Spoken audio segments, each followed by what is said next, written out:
bike and backwards.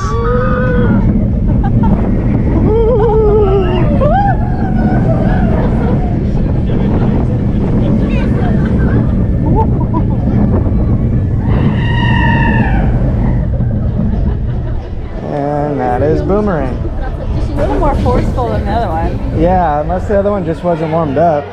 Yeah.